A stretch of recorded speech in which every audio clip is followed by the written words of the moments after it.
Bonjour à toutes et à tous. Bienvenue dans votre émission À l'origine. Aujourd'hui, journée exceptionnelle.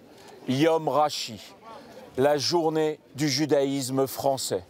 J'ai la chance d'être en compagnie du président du consistoire central, Eli Korshia, et nous allons vous faire un tour en avant-première avec le public qui arrive de tout ce qu'est la journée du judaïsme français.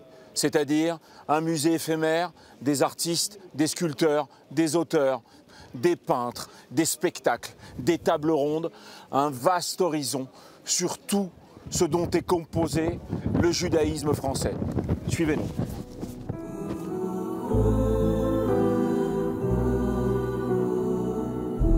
Plus de 2000 personnes sont attendues aujourd'hui, en plein été, au cœur de Troyes, à quelques kilomètres de la maison Rashi. Cet auteur, cet homme, cette personnalité du judaïsme incroyable, trop méconnue. Et nous commençons par la librairie, en compagnie d'Eli Korshia, qui va nous raconter un peu pourquoi et comment il a convié certains auteurs et philosophes à faire partie de table ronde aujourd'hui pour nous expliquer le partage dans le judaïsme, mais aussi de Rashi à aujourd'hui le génie du judaïsme. Alors nous avons ici des auteurs, des écrivains, des philosophes, des rabbins, des grands rabbins, des romans graphiques, tous les styles de la littérature qui sont représentés aujourd'hui dans la librairie éphémère. Et effectivement, avec tous les libraires, nous avons pu faire cette librairie qui va permettre à celles et ceux qui veulent découvrir des livres sur le monde juif dans tous ses aspects, de pouvoir les découvrir, de pouvoir les acheter et de repartir tout à l'heure avec de la littérature sous toutes ses formes.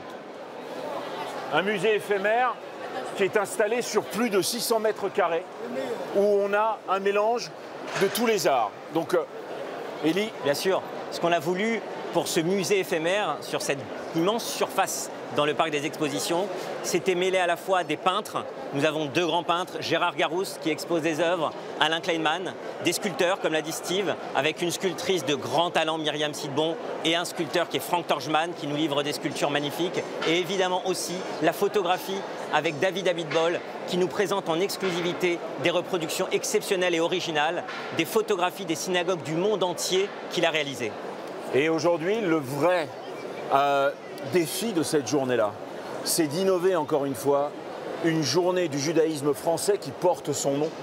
Elle s'appelle Yom Rashi. Pour ceux qui ne savent pas, Yom en hébreu, c'est le jour. Donc c'est le jour où on honore Rashi et à travers toute la diversité du judaïsme. Et aussi, ce qui est important aussi pour nous, c'est les activités enfants, pour toutes les familles qui sont venues avec des enfants. Nous avons de la magie, on a du maquillage, on a des activités qui sont pour les enfants, pour que, comme l'a dit Steve, des petits aux personnes plus âgées, aux adultes, aux garçons, aux adolescentes ou adolescents, eh bien, toute la communauté juive de France fête aujourd'hui le judaïsme français.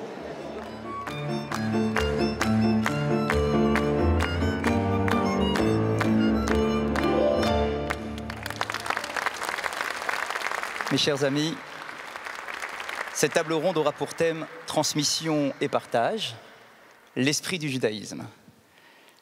Là encore, thème absolument exceptionnel, et pour partager autour de ce thème, nous avons le plaisir de recevoir Rachel Kahn, qui est juste à ma droite, juriste, actrice, écrivaine de cet essai si remarqué intitulé « Racé », Gila Clara Kessous, spécialiste du théâtre, de sciences politiques. Nous avons eu l'occasion d'échanger quelques mots justement sur cette passion du théâtre et de la transmission. Vous avez reçu le prix UNESCO, Artiste pour la paix. Merci d'être à nos côtés aujourd'hui pour échanger autour de ce thème. Alexis Lacroix, directeur de la rédaction d'Actualité Juive, grand partenaire de l'émission du dimanche matin, que vous avez l'occasion de publier autour de vous et grâce à Actualité Juive. Julien Darmon, qui est à ma droite également, qui est un grand étudiant et professeur d'exégèse du Talmud, de Bible, d'enseignement midrashique, de pensée juive de manière générale et bien évidemment éditeur aux éditions Albin Michel. Merci également d'avoir répondu présent à notre invitation. Et comme tout à l'heure, Aharon Chaviv, mon cher ami, président Élie Korchia, maître Élie Korchia, que l'on peut applaudir très fort, qui est aujourd'hui à l'origine de cette journée exceptionnelle du Yom Rashi et qui en est également le chef d'orchestre dans ses moindres détails, président du consistoire central, comme je vous l'ai dit, et bien évidemment votre parole, vos prises de parole, prises de position très fortes pour défendre le judaïsme et la communauté juive dans son sens le plus large possible.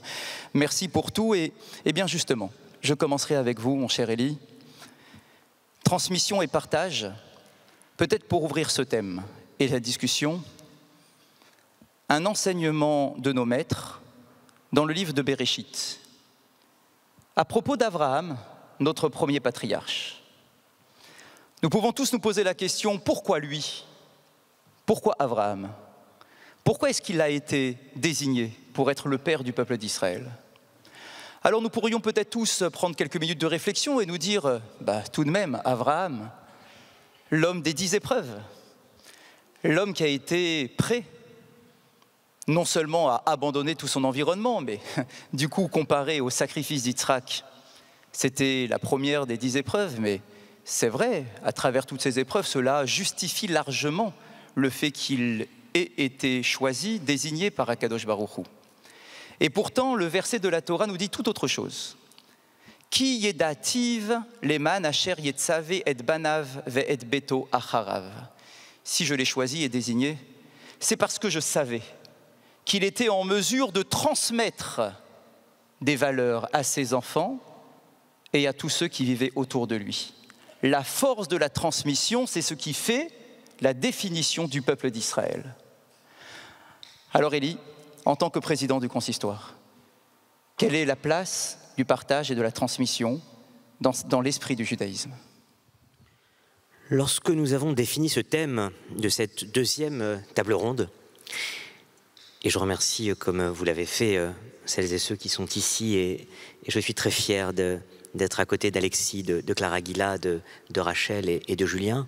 Lorsqu'on a réfléchi à ce thème, nous nous sommes dit qu'il n'y avait pas meilleur symbole que Rashi, puisqu'on est parti de ce concept d'une journée à 3 pour fêter le judaïsme français, pour le célébrer sous toutes ses facettes, à travers cette personnalité.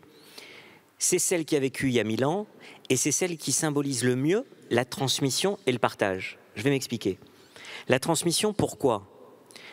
Parce que nos rabbins, et je le dis devant le grand rabbin de France qui est ici, savent très bien que la force du témoignage de Rashi, c'est de penser que depuis 1000 ans, c'est l'auteur français le plus commenté, le plus étudié, le plus lu au monde, en ce sens qu'il a transmis un message à travers ses enseignements de la Torah, de la Bible et du Talmud, avec une simplicité, et vous le savez bien, une clarté sans nul autre pareil, qui s'est transmise de génération en génération. Ici, on est en France, on fait cette première édition du jour de la journée du judaïsme, là où a vécu Rashi. La force est de se dire quoi? Lui, il a réussi à transmettre de décennie en décennie, de siècle en siècle, la parole du judaïsme, et nous, finalement, ce que nous faisons au quotidien, à travers le peuple juif, la terre, l'histoire de notre peuple, c'est de continuer à transmettre dans nos familles, dans nos synagogues, dans nos lieux d'études, dans nos communautés, je dirais un peu partout, la parole de nos maîtres.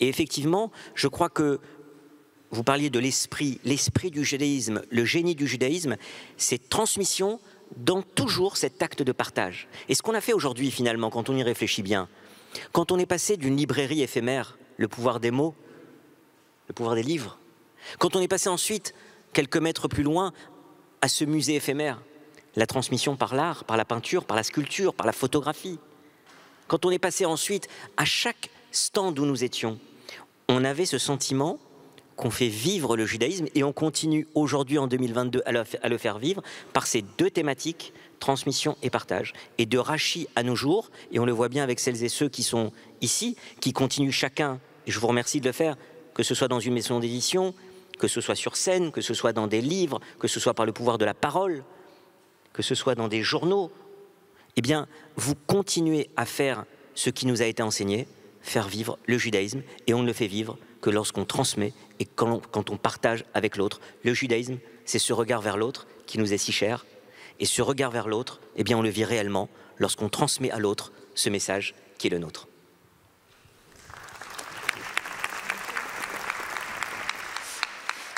Rachel Kahn, pour vous, qu'est-ce que porte cette transmission et ce partage ?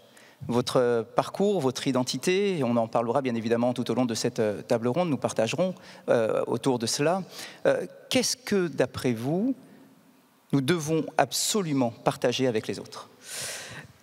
Juste un petit mot pour vous remercier infiniment de cette invitation. Je suis très honorée d'être présente pour cette première édition de Yom Rashi. Pour répondre à la question, déjà je crois que ce thème de transmission et partage est en lien avec le judaïsme, mais aussi avec les valeurs républicaines de ce pays-là. Et je voulais vous parler de mon intimité, parce qu'au fil des temps, nous sommes dans cet espace, la France, à Troyes, en 2022, et que ce n'est jamais innocent dans la transmission. C'est-à-dire, comment une mission fait sa traversée de génération en génération, avec nos singularités, avec nos intimités. Et c'est vrai que très souvent, je me définis un peu de manière insolente, d'afro-yiddish. Malheureusement, c'est une langue qui n'existe plus trop en Europe. Mais pour moi, en fait, dans mon sang d'afro-yiddish, j'ai certains détracteurs qui m'empêchent la transmission, qui m'empêchent en tout cas de partager ce que mes parents m'ont offert. Et c'est vrai que dans mon intimité, ce qui m'a été transmis en premier, peut-être, c'est l'altérité. Et c'est le fait aussi qu'en 2022, je sais, je suis dans les années 70, que je n'aurais pas pu naître ailleurs qu'en France s'il n'y avait pas eu cette transmission avec les travaux de Rachi et dans le même mouvement, notre République française. Évidemment, la Shoah d'un côté, de l'autre côté, le voyage de mon père après la colonisation, l'immigration, cette rencontre. Et finalement, mes parents m'ont appris en premier lieu cette altérité. À table, par exemple, moi j'ai eu la chance de connaître mon grand-père qui était rescapé des camps. J'entendais l'accent yiddish de mon grand-père et l'accent wolof de mon père. Et ils parlaient ensemble dans cette langue du français. Et tous ces accents, on a parlé de culture, c'est la transmission, finalement, d'apprendre de nos harmonies, de nos langues, du langage. Et puis évidemment, là je vous raconte l'histoire comme si c'était sur un chemin tranquille, mais évidemment, ce qui nous a été transmis aussi, c'est beaucoup de silence, beaucoup de non-dits qui y sont habités, mais au fond, cette transmission de la parole aujourd'hui, moi, ce que j'essaie de faire, c'est de prendre la parole, peut-être de manière plus visible que ce que faisait mon grand-père qui disait « pour vivre heureux, vivons cachère ». Mais en tant que minorité visible, je me devais de prendre la parole pour ce partage et cette transmission. Parce que comme vous le savez aujourd'hui, je ne vais pas vous le cacher, voilà, il y a un procès qui est en cours face à Dieudonné et qui, au fond, m'empêche de transmettre cette identité-là singulière, spécifiquement française, juive, de cette couleur-là, et qui tente de me diviser, ou en tout cas de gommer une partie de ma transmission. Il faudrait que je ne sois que noire et pas entièrement française et pas entièrement juive.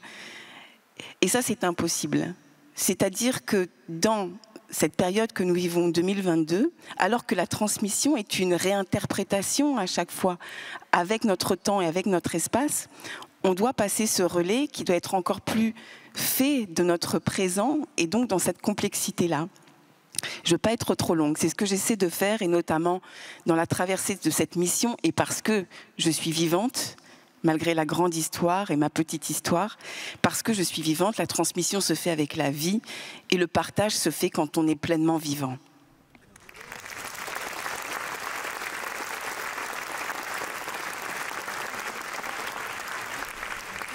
Mon cher Alexis, Alors, pour répondre de façon liminaire et introductive à votre question, Didier, je dirais deux choses. Donc, j'ai relu un peu ce livre, qui est un classique, de Simon Schwarzfuchs. Et à la fin, dans la conclusion, il émet une hypothèse sur cet incroyable rayonnement multiséculaire de Rachi, qui, au fond, dont la parole et dont les écrits ont essaimé dans des générations entières de rabbinim, de glossateurs, mais aussi, il faut le dire, en dehors même de la tradition juive.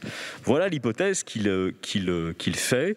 Si pour lui, tant de générations successives ont rendu un hommage unanime à Rachi, c'est sans doute, comme l'écrit l'historien espagnol Abraham Ben David, parce que Rachi n'avait laissé aucun sujet de côté, y compris même d'ailleurs des histoires de pressoirs en Champagne qui l'intéressaient. Il était passionné par, j'allais dire, tous les détails de l'existence champenoise de l'époque. Et donc, Abraham Ben David écrit « Depuis que des commentaires se sont répandus dans le monde, il n'y a pas eu de rabbin ou d'homme éminent qui ait étudié le Talmud sans lui. » Et il ajoute « Aucun rabbin, aucun maître n'en a jamais vu de pareil. » Donc, la légende a inventé un Rachi, au fond, très universalisé, si j'ose dire, parcourant le monde, allant de la Perse à la Turquie, sans jamais trouver un rabbin, j'allais dire, de sa dimension, de son ampleur, de sa force déflagrante. Première remarque. Deuxième remarque, alors là d'ordre plus philosophique, il me semble que Rachi constitue, par-delà les siècles, jusqu'à nous, jusqu'à 2022, dans ce présent sur lequel le Consistoire de France travaille aujourd'hui avec passion et dans un souci de la République. Il constitue le démenti, au fond, à une idée qui est souvent présente chez les historiens du judaïsme ou chez certains philosophes. Je résume. L'idée que le judaïsme se serait maintenu dans l'histoire de l'Europe à l'étouffer de ses synagogues, de ses keilot, de ses communautés, mais en quelque sorte en coupant le contact avec le monde extérieur. Le judaïsme se serait, selon cette historiographie-là, maintenu en quelque sorte en vase clos, en restant près du Père, mais en se coupant des pulsations de l'histoire. Eh bien, ce que nous montre Rachi, contre Rosenzweig, par exemple, s'il faut mettre des noms, contre le narratif, par ailleurs d'un très grand esprit, qui est le philosophe Franz Rosenzweig, auteur de l'Étoile de la Rédemption dans les années 20. C'est qu'au fond, non, le judaïsme de Rachi, tout au moins, il a participé de la construction de l'universalisme européen. Il a été, comme on dit aujourd'hui, embedded, enfin il a été vraiment embarqué dans l'histoire la plus concrète qui est celle, justement, des aventures de la liberté, au fond, en Europe. Ça, je crois que c'est un message absolument fondamental et qui nous permet d'ailleurs de comprendre pourquoi il y a, et je sais que Élie Korchia y est évidemment très sensible, nous y sommes tous sensibles, Rachel y faisait allusion. Le génie de la France, en fait, quand on étudie Rachi, on se rend compte qu'il doit infiniment plus qu'on ne le croit au génie du judaïsme. Et même, Rachi est sans doute l'un des exemples, j'allais dire, les plus manifestes, les plus immortels du fait qu'il y a, au fond de l'être français, quelque chose qui est profondément juif, quelque chose qui est profondément influencé par le judaïsme. Alors, j'ai même apporté un livre qui est Les prophètes d'Israël de James Darmstetter. Il le montre très bien concernant Rachi, concernant cette espèce d'onde de choc des commentaires de Rachi qui ont été repris par un très grand nombre de commentateurs dont beaucoup n'étaient pas juifs, dont beaucoup étaient des catholiques, dont d'autres étaient des luthériens et qui ont été littéralement ensemencés dans leur pensée par les gloses et par les commentaires de Rachi.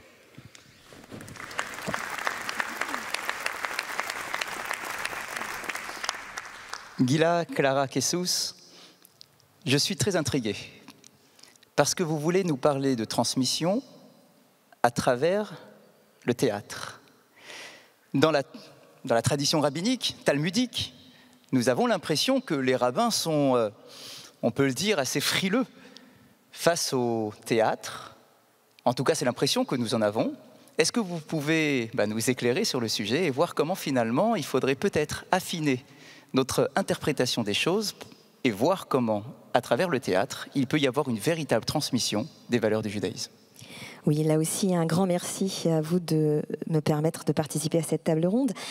Je crois que le public en est conscient. On a assisté à un magnifique spectacle, donc on a eu un acte de théâtre ici, et je pense que vous tous ici avez été transportés dans ce moment, dans l'histoire du peuple juif, puisque l'art et le théâtre en particulier permet une identification, mais également ce travail, on va dire, d'histoire avec différentes chronologies qui se multiplient et qui s'entrechoquent. C'est vrai que la transmission et le partage, si on reprend cette idée d'esprit du judaïsme, n'était pas du goût des rabbins à l'époque, qui voyaient dans le théatron grec quelque chose de très païen. Et puis ensuite, quand on est passé à l'ère romaine, quelque chose qui était carrément de l'ordre de la mise à mort, puisque c'était les jeux du cirque. Et d'ailleurs, c'est la première fois que l'on voit dans le Talmud une mention du mot théâtre. Le théatron apparaît dans le traité Avodah Zarah, donc carrément dans un traité or, pour parler de l'interdiction d'aller au circus, circariot, c'est-à-dire au cirque romain, puisqu'il faut savoir que le peuple juif était très friand de théâtre, même si les rabbins n'étaient pas très contents. Il y avait à Alexandrie des places réservées dans les amphithéâtres aux juifs religieux qui venaient assister à des spectacles. Dès la création du théâtre, les Juifs étaient absolument fascinés. Et pour revenir en fait sur cette notion d'interdiction, elle est toute relative. C'est aussi ça, l'esprit du judaïsme, c'est être en capacité d'accepter et aussi de trouver des exceptions. C'est pour ça qu'on n'a pas un ordre dictatorial dans un cadre juif. Il y avait des exceptions, c'est-à-dire aller au jeu du cirque pour être un des pouces levés pour sauver une vie. N'oubliez pas qu'il y avait beaucoup de gladiateurs juifs aussi à cette époque. Eh bien, c'était faire un acte qui était un acte citoyen. Donc, on a toujours en fait cette dualité, comme vous l'avez rappelé, de ce judaïsme qui s'insère en fait dans la citoyenneté. Et pour revenir à Rachi, j'ai toujours considéré, rien que par l'écriture de Rachi, qu'en fait, Rachi était une sorte de didascalie de la Bible. Vous savez, ces fameuses écritures en italique dans les pièces de théâtre qui nous disent non seulement comment interpréter, mais où aller sur scène. Sans les didascalies, on est incapable de pouvoir bien jouer. Et c'est vrai que Rachi avait ce génie comme s'il était là, comme s'il savait les intentions du texte, du sous-texte, pour arriver justement au sod. Et puis je terminerai mon intervention par une très courte anecdote. C'est une histoire que nous racontait Elie Wiesel en classe. Vous savez qu'il a écrit un très beau livre qui s'intitule Rachi en 2009. Et j'ai eu la chance de l'avoir comme professeur dans le cadre de mon doctorat. Et il nous racontait cette histoire en cours sur Rachi. Il nous disait qu'un des disciples de Rachi lui avait dit « Maître, lorsque vous commentez, est-ce que vous commencez par le drash, enfin par tout ce qui va être plutôt le pshat, le côté littéral, pour aller vers le drash, ou alors est-ce que vous essayez d'aller plus loin que le drash, c'est-à-dire plus loin que le commentaire, et puis de pouvoir aller par le remez, par l'allusion, pour aller jusqu'au sod. Vous savez qu'on a les 4 niveaux, le pshat qui est le littéral, le remez qui est l'allusion, le drash qui est le commentaire, et puis le sod qui est la kabbale. Et Rachi de répondre, avant de savoir danser, il faut pouvoir marcher. Donc c'est vrai qu'il avait un amour du littéral pour nous permettre d'atteindre ce sod. Et c'est vrai que du coup, l'artistique, le théâtre, fait partie d'une façon embedded, d'incarner le texte pour tout le temps le pétrir et le comprendre. Et Rachi, bien sûr, fait partie des commentateurs qui doivent être pris en considération lorsqu'on veut vraiment bien comprendre la Bible.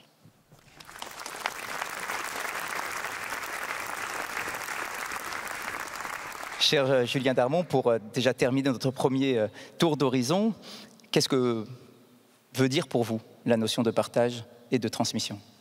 Tâche éminemment difficile que de parler après toutes ces grandes voix.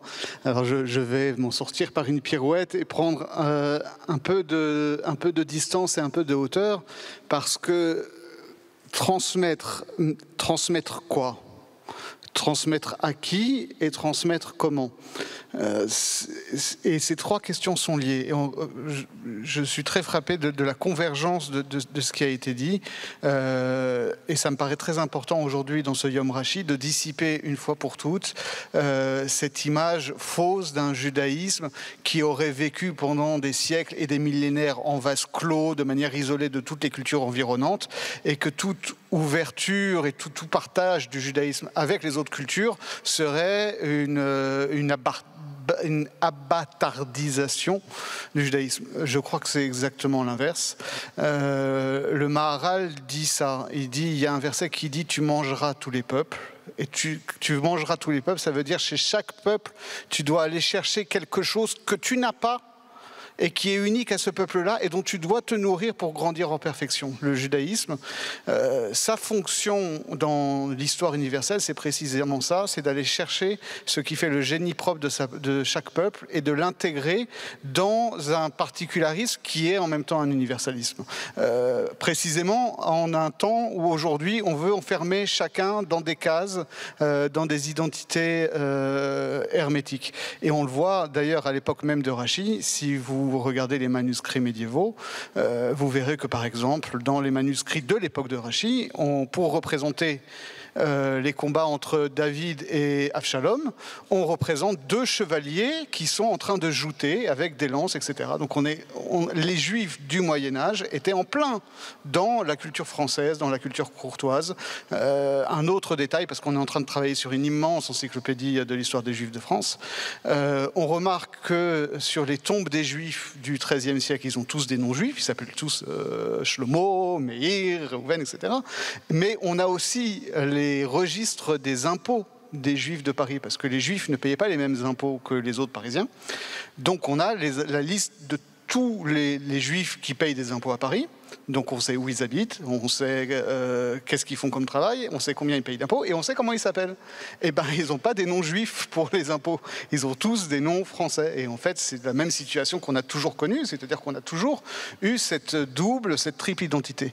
Ça, c'est quelque chose, je pense, qu'il est essentiel aujourd'hui de transmettre. C'est vrai qu'on a connu pendant peut-être 50 ans après-guerre la nécessité de reconstruire une identité juive propre, peut-être en se refermant un peu sur nous-mêmes pour se renforcer. On connaît toute l'histoire de la reconstruction des institutions juives françaises après la guerre.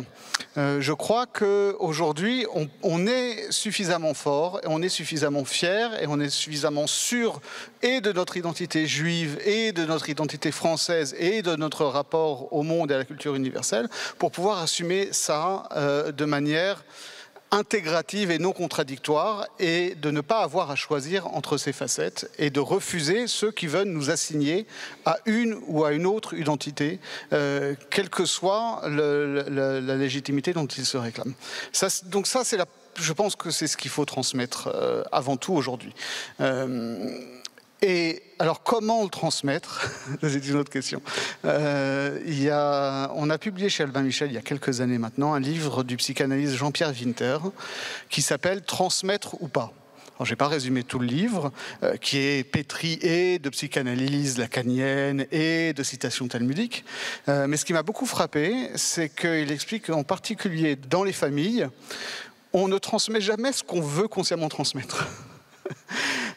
On transmet toujours quelque chose. Et ça, c'est une problématique qui remonte, je crois que c'est dans Protagoras déjà, de Platon qu'on le voit, qu'on peut faire tous les efforts qu'on veut pour transmettre des choses à nos enfants.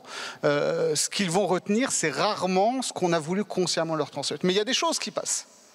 Il y a des choses qui passent, et ces choses-là, elles passent certes par l'enseignement, mais beaucoup plus par l'exemple qu'on donne. Je pense que, et ça, moi mes enfants sont encore jeunes, je peux l'observer en temps réel, ce que les enfants reçoivent, c'est pas ce qu'on leur dit, c'est la façon dont on est, la façon dont on se comporte au quotidien. Vous pouvez les mettre dans l'école juive la plus exigeante, avec le plus grand programme de Talmud, etc.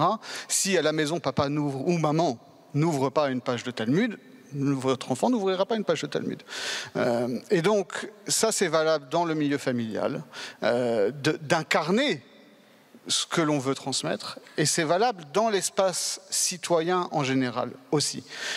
Et le dernier point, à qui transmettre? Alors évidemment, il s'agit de transmettre à nos enfants, et Baruch Hashem, on a construit en France beaucoup d'écoles juives, beaucoup d'institutions de transmission du savoir, de la culture, etc. Je me fais pas trop de soucis pour ça, pour les gens qui sont déjà dedans. Mais il y a encore énormément de gens qui sont à l'extérieur de ça, énormément de juifs, et énormément aussi de non-juifs qui sont en attente d'une parole juive. Et ça rejoint mon premier point, c'est-à-dire que de la même manière que le judaïsme ne s'est jamais construit en vase clos, il ne faut pas croire que le monde non-juif en général, se conçoit comme indifférent au judaïsme. Ça prend des formes négatives, on les connaît toutes, on ne va pas revenir dessus. Ça prend, et ça a pris à travers l'histoire aussi très souvent des formes positives.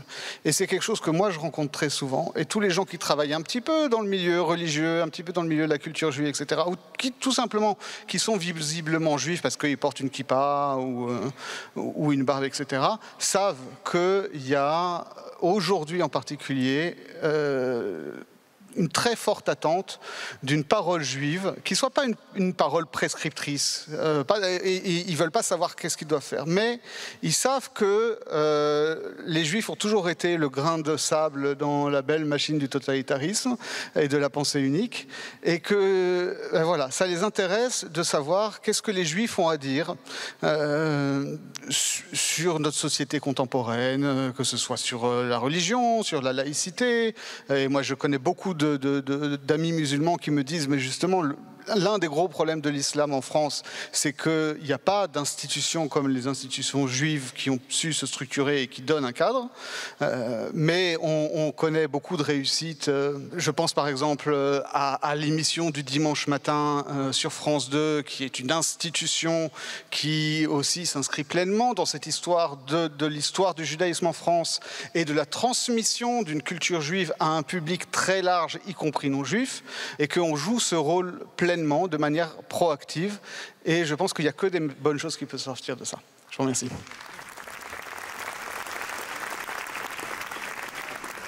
Alors effectivement, je pense qu'autour de cette table ronde, nous sommes tous conscients de cette importance de transmission. Mais comment élargir les cercles? Comment chercher ceux qui ne sont pas là dans la salle par exemple aujourd'hui, ou devant leur écran lorsqu'ils regardent une émission religieuse ou culturelle sur le judaïsme? Comment faire pour élargir et aller chercher ceux qui sont un peu plus éloignés, pour leur transmettre justement ce que nous voulons tous, chacun avec nos particularités ici autour de la table, transmettre peut-être une des missions du consistoire, Élie? Oui, bien sûr, et je crois que finalement la journée d'aujourd'hui en est un parfait exemple. Quand on a pensé cette journée du judaïsme français, on n'a pas voulu l'enfermer seulement dans une thématique. On a voulu l'ouvrir de façon très différente et complémentaire à des hommes et des femmes qui pourraient se dire « moi je suis attiré par telle chose ou par telle chose ». On peut rentrer dans la voie de la transmission du judaïsme, du partage du judaïsme, sous plusieurs portes. Ça me fait penser un petit peu à Jérusalem. Quand on entre dans la ville de Jérusalem, on peut rentrer par plusieurs portes différentes. Et bien là, on pouvait rentrer par la porte de la culture de l'art, avec des peintres, ou des sculpteurs, ou des photographes. On pouvait rentrer par la littérature, on pouvait rentrer par les tables rondes que nous avons faites ici. On pouvait rentrer par la musique tout à l'heure, les chants, le sacré, l'interprétation. Eh bien moi, j'étais fier de cet acte de partage qui effectivement symbolise bien ce que nous voulons porter. Nous sommes pour un judaïsme qui vit au sein de la République et pour une communauté juive qui est liée au destin de la communauté nationale comme nous l'avons toujours fait. Parce que lorsqu'il a fallu s'engager dans l'armée pour aller combattre dans les différentes guerres de 1870, de 1914 ou de 39-45, nous étions là. Je dis devant toutes celles et tous ceux qui ont à cœur de continuer à construire, à bâtir une nation, une république avec tout ce qui fait nous. Et nous, c'est quoi? C'est nous, hommes et femmes, qui croyons pas seulement dans le judaïsme ou dans la religion, qui croyons avant tout à l'universalité des messages républicains qui sont les nôtres. Et merci d'avoir souligné ça. Alexis, vous vouliez intervenir sur ce que disait Élie, justement. Alors en appoint, il ne faut pas qu'on fasse une émission judéo-gauloise, mais elle l'est un peu par la force des choses. Et elle l'est un peu, et donc je vais apporter de l'eau au moulin de Rachel et de Élie avec, vous savez, cette grande histoire de translittération des mots du champenois de l'époque, donc la langue d'Oïl qu'on parlait, qui est l'ancien français, au fond, une des variantes, disons, de l'ancien français. Et en fait, ces mots qui ont aujourd'hui totalement disparu, qui sont des mots souvent issus d'ailleurs de la vie la plus concrète, la vie paysanne la plus concrète, la vie des vignerons de la Champagne, nous ont été transmis grâce aux glosses de Rachy, puisqu'il les a translittérés en caractère hébraïque. Donc il n'y a pas meilleur exemple, parce que là aussi, c'est pour répondre à votre question, Didier, sur la manière dont on transmet.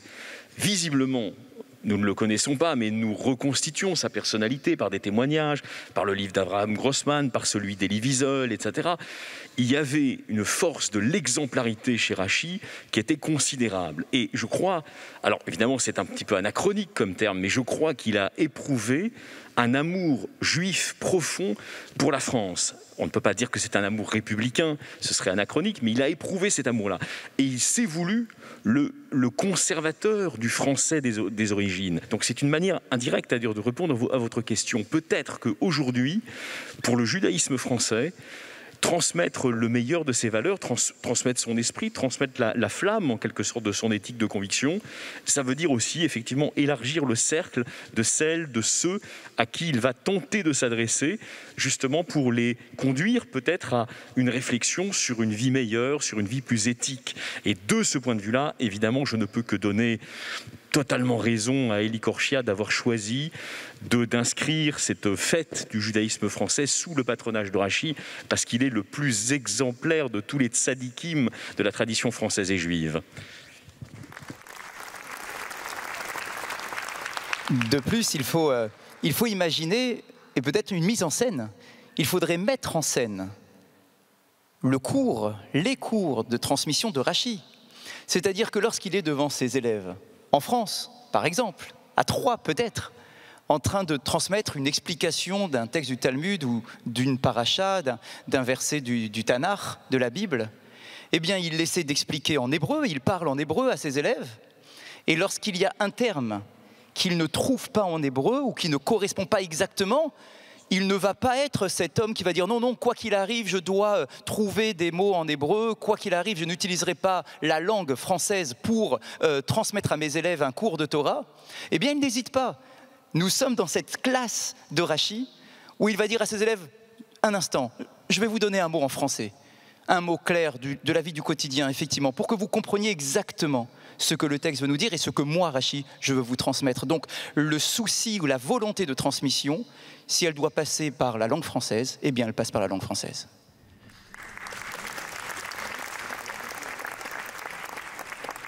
Gila, est-ce que vous pouvez nous parler de la toute première, Hexagoga, Hexagogé, cette première scène, pièce de théâtre de la tradition juive?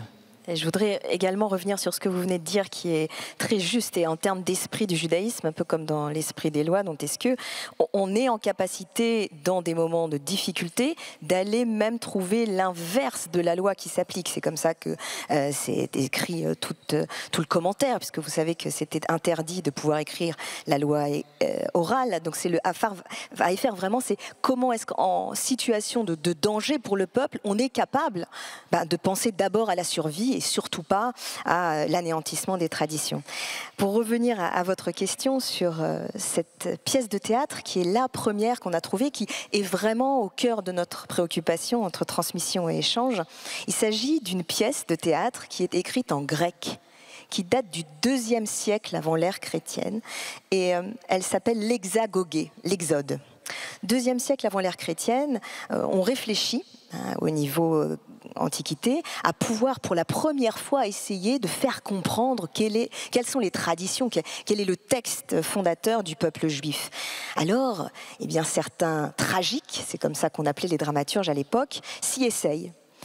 Par contre, chacun est frappé par une malédiction. Il y en a un qui tout d'un coup écrit, il devient malade, l'autre qui essaye d'écrire, il meurt. Bref, il y a une sorte de malédiction autour de cette écriture qui touche à la tradition juive. Et donc, on se dit, on va essayer de trouver un tragique juif.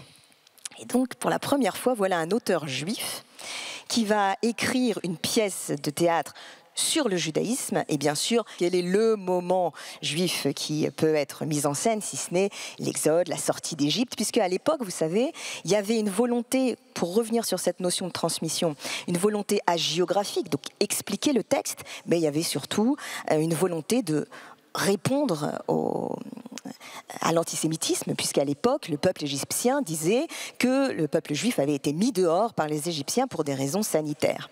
Donc voici notre premier tragique à écrire l'Hexagogée, l'Exode. Et ce qui est formidable ici, d'ailleurs, c'est toute la problématique qu'on trouve chez Rachi, eh bien, on va trouver les premières traces de l'enseignement oral écrit pour la première fois dans l'Hexagogée d'Ézéchiel, le tragique. Et on le voit, par exemple, dans un très grand monologue écrit en grec, un peu dans le style Sophocle et Euripide, qui étaient les stars à l'époque.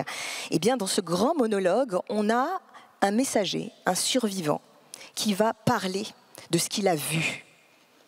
Et alors, mettez-vous à la place d'Ézéchiel, le tragique, qui vous auriez pu faire témoigner pour faire cesser les bruits égyptiens sur le fait que c'était eux qui avaient mis dehors le peuple juif et bien entendu anéantissant toute possibilité de miracle. Eh bien, ce messager, c'est Pharaon, bien sûr, le seul rescapé du passage de la mer Rouge qui est là pour témoigner. Et c'est la première fois, on le saura plus tard, que l'on voit émerger ce commentaire que Pharaon est resté survivant pour témoigner du miracle du passage de la mer Rouge. Et c'est tout de même incroyable de voir que ça s'inspire totalement des paroles des Chachamim, des paroles des rabbins sur l'interprétation du texte, et ensuite on le transforme en quelque chose de splendide. Par la langue étrangère, par la langue locale. C'est surtout ça qui est fabuleux. Rachel, vous m'aviez parlé d'une volonté de réconcilier ce qui est généralement irréconciliable à travers la transmission et le partage. Oui, absolument. C'est vrai que je travaille beaucoup sur les questions de réparation, puisqu'effectivement, on a eu ces dernières années des montées de formes de colonisation idéologique, en fait, qui ne nous permet pas de penser par nous-mêmes et qui ne permet pas finalement la réparation. Et c'est vrai que dans les mots de Rachi, et même à travers la langue, à travers le lien, à travers tout ce qu'on a pu dire sur la culture, c'est cette réparation, en fait, ce pont, ce lien toujours ouvert vers l'autre, et au fond, d'avoir le courage de la liberté du lien. Et ça me fait penser évidemment à la sortie d'Égypte. Tu te souviendras que tu es sortie d'Égypte. Alors, moi, mes parents, ils se sont bien trouvés pour ça, c'est très précisément ça, notre réparation. C'est qu'on doit se souvenir de cette sortie d'Égypte, comme on doit se rappeler chaque jour de liberté, égalité, fraternité de notre pays laïque. Et c'est ça qu'on doit transmettre à nos enfants pour ne pas que ces petits, au fond, pensent que certaines communautés, ou que même ce pays-là, leur en veut. Il y a des souffrances, et on souffre tous à l'intérieur. Ce que nous avons pu vivre à travers l'histoire, et quels que soient les continents, est toujours irréparable. Mais ce que nous laisse Rachi dans sa trace, c'est cette réparation de l'irréparable, et que malgré tout, on doit réparer un petit peu de quelque chose en gardant cette trace. Et c'est vrai que, à travers les mots, et Racé, mon ouvrage dont vous avez parlé tout à l'heure, j'ai voulu que dans les lettres, il y ait Racé, mais que ça sonne aussi comme trace, pour pouvoir nous réparer un peu plus, et avec cette tradition du shmates de mon grand-père, qu'on puisse se recoudre.